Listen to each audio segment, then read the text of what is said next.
આપણે એકદમ ચડી ગયું છે। હવે આ પનીરનો આપણે મસાલો છે જોઈ શકો તમે આવડા એ આપણે અંદર થોડોક નાખશું। ચડી જવા પછી આપણે અંદર નાખશું જે આપણે તળીને રાખ્યું હતું ને એ પનીર છે। આ જે માતાજી આજે બનાવશું આપણે પનીર મટરનું શાક। તો પનીર મટરનું શાક માટે બનાવવા માટે આપણે બધું વસ્તુ લઈ લીધું છે। તો હાલો તમને બતાવું। તો આપણે વટાણા લઈ લીધા છે, આ પનીર લઈ લીધું છે, આ ટમેટું લઈ લીધું છે, ધાણા, લાલ મરચું, તેલ જોઈશે ને આપણો બધો વઘાર, લીલું લસણ અને આપણે લીલું મરચું લઈ લીધું છે, ના ડુંગળી સુધારી લીધી છે, આદુ લસણની પેસ્ટ, ના હુક્કો મરચો લઈ લીધા છે અને આ બધો હુક્કો વઘાર છે। આપણે બટર અને આપણે નાખશું આપણે આને।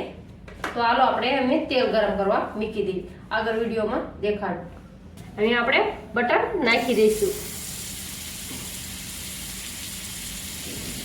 હાવ આપણે બટર ઓગળી જાય પછી આપણે નાખશું। હવે આ પનીર આપણે અંદર નાખી દઈશું અને આ રીતે આપણે હલાવીને હલકાથી આપણે આને તળી લઈશું। ધીરે ધીરે આપણે હલકાથી તળી લેવાના છે। આપણે તેલ પણ નાખીએ, તેલ પણ આપણે તળીએ। હવે સૌથી પહેલા આપણે હિંગ નાખી દઈશું અને આપણે આ લસણ, લીલું લસણ હતું એ નાખી દઈશું। હવે આપણે આ સૂકા વઘાર હતો એ નાખી દઈશું, ડુંગળી છે એ નાખી દઈશું।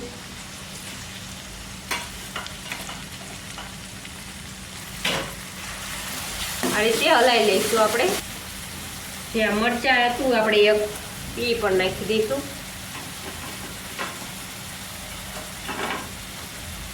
આપણે એને પણ હલાવી નાખશું। આ ટમેટું છે આપણે એ નાખી દઈશું।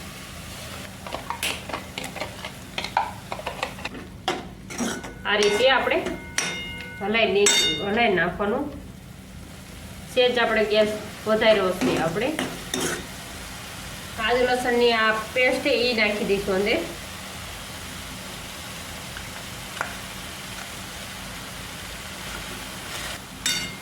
હવે આ જે વટાણા આપણે લીધા હતા એ નાખી દઈશું અંદર।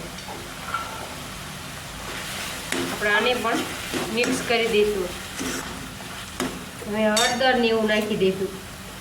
આપણે 1 ચમચી હળદર નાખશું, મીઠું સ્વાદ પ્રમાણે, ધાણા જીરું પાવડર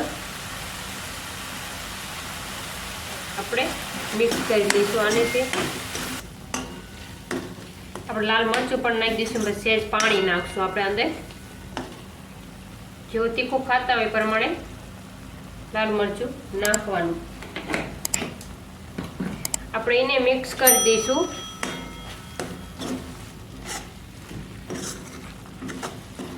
બધા બનાવતા હોય પણ એ આ રીતે ન બનાવતા હોય તો મિક્સરમાં ગ્રેવી ક્રશ કરીને પછી બનાવતા હોય। આપણે એ રીતે ન બનાવીએ, આપણે આ રીતે એકદમ સાદું બનાવ્યું છે।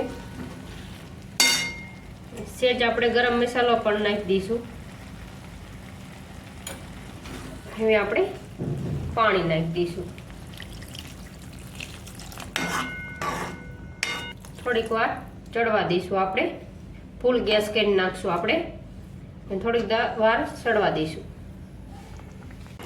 એકદમ આપણા વટાણા તે આ ચડી ગયા છે, ગ્રેવી આપણે મસ્ત થઈ ગયું છે। હવે આપણે અંદર જે આ પનીર છે એ નાખી દઈશું। આપણે જે આપણે તળીને રાખ્યું હતું ને એ પનીર છે। આ થોડીક વાર આપણે એને પણ ચડવા દઈશું આપણે અંદર, એટલે ગ્રેવી અંદર ચોટી જાય આપણી નારે। એટલે થોડીક વાર ધીમા ગેસે આપણે ચડવા દઈશું। એને આપણે એકદમ ચડી ગયું છે। હવે આ પનીરનો આપણે આ મસાલો છે જોઈ શકો તમે આવડા એ આપણે અંદર થોડોક નાખશું। ચડી જવા પછી આપણે અંદર નાખશું। આપણું એકદમ મસ્ત શાક બની ગયું છે। હવે આપણે અંદર થોડાક આપણે ધાણા નાખી દઈશું, નીચે ઉતારી લઈશું આપણે। હવે તૈયાર છે આપણે મટર પનીરનું શાક. જો તમને અમારી રેસીપી ગમી હોય તો લાઈક કરો, શેર કરો અને અમારી ચેનલને સબસ્ક્રાઈબ કરો. બેલ આઇકન દબાવવાનું ના ભૂલતા અને કમેન્ટ કરજો કેવું લાગ્યું પનીર બટરનું શાક.